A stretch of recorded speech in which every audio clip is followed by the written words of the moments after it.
Thanks for watching Aquarium Tech today. Even though I haven't been making videos, I have been answering people's questions, and I've been getting a lot of requests and questions about heaters, okay? So here I'll do a little, well, first off, there's really not much I can do on, like I can't make like a heater series. There's not like really I can do that would actually apply to what you'd be looking for and buy.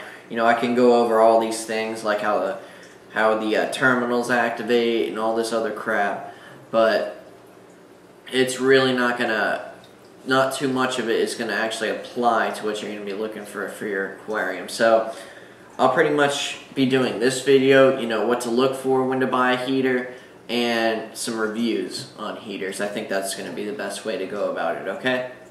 And that's what this video is going to be. Like I said, it's going to be what to look for when buying a heater, okay? Now, I have a couple examples here. These are just ones I happen not to be using right now, actually, except for this one. But, kind of try to show you some of the things you would want to look for in a heater.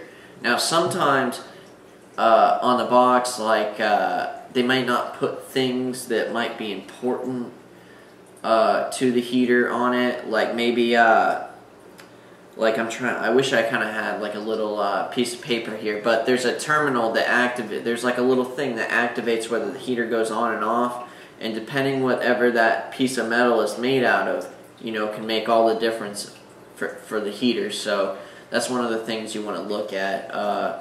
But I can't remember the exact name as of now.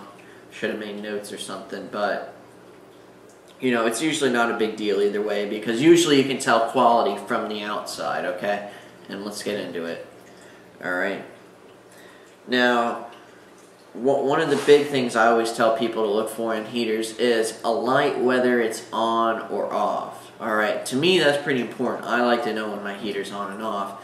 Especially because if there's an error, if I go look at my temperature thing and it's saying my tank's like 86 degrees and my heater's still on, and I have it set and it's been set to 78, I want to know if there's something going on with the heater or what the deal is. So, there's a number of reasons why it should have a light. Now, all these here have a light on them, and most heaters you'll find on the market have a light, but not all of them, alright?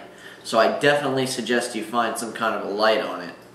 And that's why that's one of the reasons I like these this is a Marineland Stealth Pro, and up here on the top here I'll actually plug it in so you can see it. Now most companies just have one where a light comes on whenever it's on. But what I like about the Marineland is it has a light for when it's on and for when it's actually heating. Alright? Plug this bad boy in.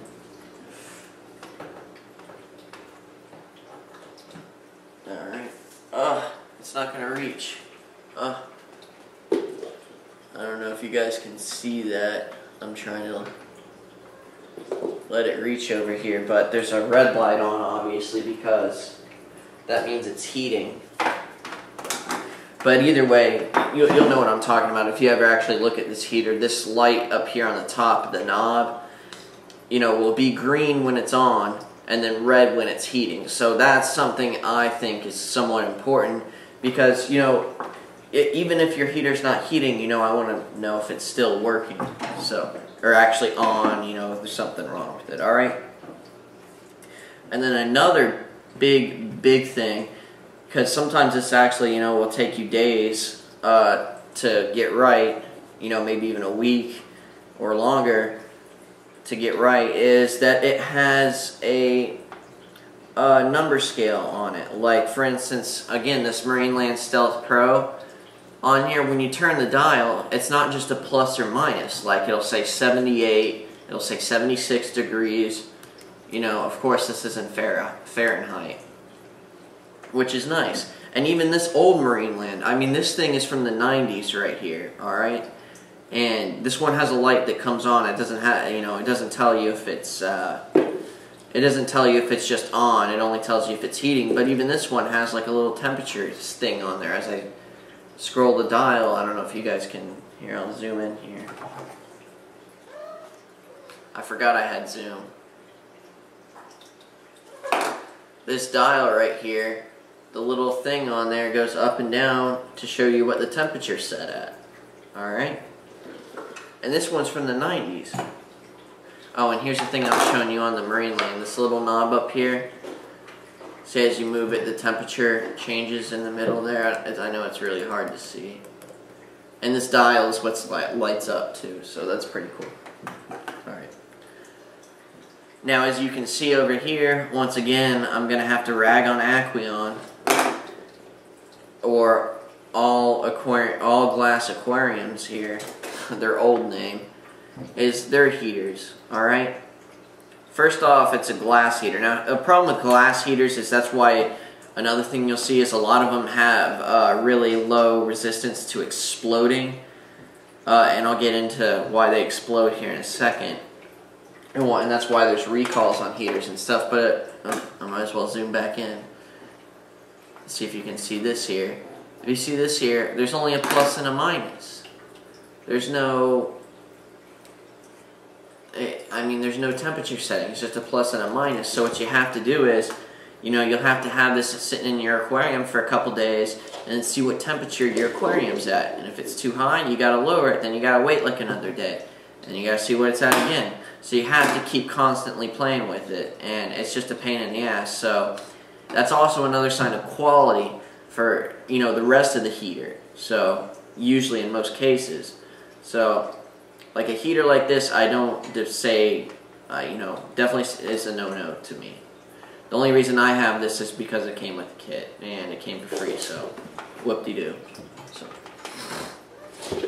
Alright, and that's why I keep saying this is from the 90s and it has it on there, so. Alright.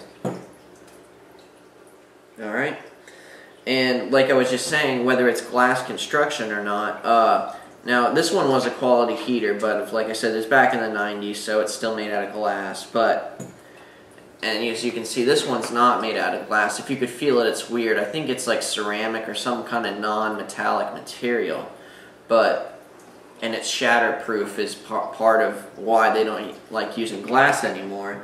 But glass fits the needs of the heater. It will work as a heater, but the problem is if there's ever a problem inside the heater, the glass explodes and it shatters, and it's usually a pretty violent thing that happens, and it'll usually break your tank, because what will happen is sometimes these will heat up to the point where something in the inside will go, and then the glass just shatters and blows up. Or even if it gets, if it's really hot and gets placed into a cold temperature really quick, or fast temperature change rather, cracks glass. All right, and that's true. You can even see that with cars.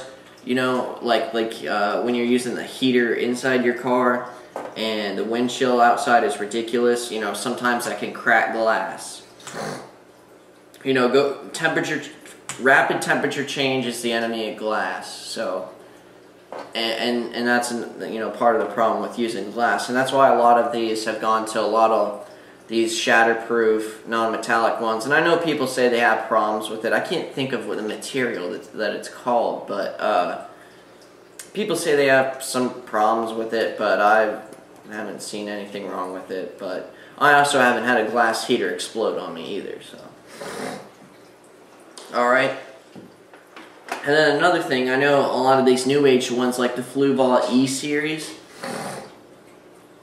have the screens, and the JBJ, I think it's JBJ titanium ones. Those are really good heaters. Now, the only thing I don't like about the Fluval one, I wish I had one here to show you, but the Fluval E series one, okay, first off, the ones with the screens are usually probably the most accurate heaters at keeping your water at the most accurate temperature, alright? Like if you want it at 78 degrees Fahrenheit, it'll keep it within a degree, maybe half a degree range, alright? But with the Fluval E series is that I was going to just complain about, because I know I recommend it to a lot of people, is that the way that they put the screen on there, like it should have the screen on the outside of the tank instead of the inside of the tank. So when you place that heater in there, it has to be like on the back wall so you can see the screen of the tank. from the tank, and it has to be in clear view. So that's my only complaint about that, and I just wanted you guys to know that if you ever consider that heater. So, but it is a good heater for sure. I know it hasn't been out on the market for long, but everybody I know that's ever had one hasn't had a single problem with it, and it's very accurate at telling temperature. And that's why I like the JBJ titanium one. It actually has it's almost like a probe heater. Like the heater goes in, and then it has like a little screen that you can, and a little controls that you can mess with on the outside of the tank. That's what I really like. That one's really nice, but it'll cost you out the ass for it. So, alright, and then getting to another subject on these is how accurate is the thermostat? Now, usually, like I said, you can tell by the outside the quality of the heater, which usually leads to the quality of the internal components, which of course is, like I said, is the thermostat. Now, something like this that doesn't even have the degrees on it, it doesn't even tell you what the temperature is, you have to screw with it. This is probably going to have a bad thermostat. Your temperature might vary 5 degrees, anywhere from 5 to 3 degrees. You really don't want it to vary more than about 2 degrees. You can probably get away with 3, but no, I don't say any more than 2. I like to keep mine within 1. And that's why I like these Marineland stealth heaters. They usually keep it within 1 to 2 degrees, and they're very reasonably priced. They have they'll tell you what temperature it is. It tells you if it's on. It tells you if it's heating. So it's pretty nice. The only complaint I have about it is, and this is why I really like the Fluval E-Series and the JBJ titanium one, is that it doesn't keep turning off and on to get to the temperature. It's able to just heat up to that temperature and then turn off. Because what happens is, remember I was talking about that terminal that turns the heat on and off, that basically sends the power to the heater part? Well, if that's a moving part, you want it to move as little as possible, because obviously moving parts are what are most prone to break. Alright? So that's something to look out for too. So if you ever see something talking about like, oh, it doesn't turn on and off like other heaters, that's probably a good sign, as long as you look for the other signs of quality. Alright? Alright, I think that's about it for a general, very general video on what to look for in heaters. And I think if you watch this, you should be able to pick out a good one. And just a few suggestions I'll throw out there is Fluval M Series, Fluval E Series, the JBJ Titanium one, Marineland Stealth Pro, which is this one, and any other ones that fit the criteria. Ones I would stay away from are like store brands like Petco, Aquarium. Even though Hydor makes good stuff, their heater is basically this, so I'm not a big fan of it. But, some of my friends have them, they don't have problems with them, but I don't like how they are, so. Anyways, just a couple tips, hope that helps you, alright? And I hope I covered most of what you need to know when you look for a heater, alright? Thanks for tuning in.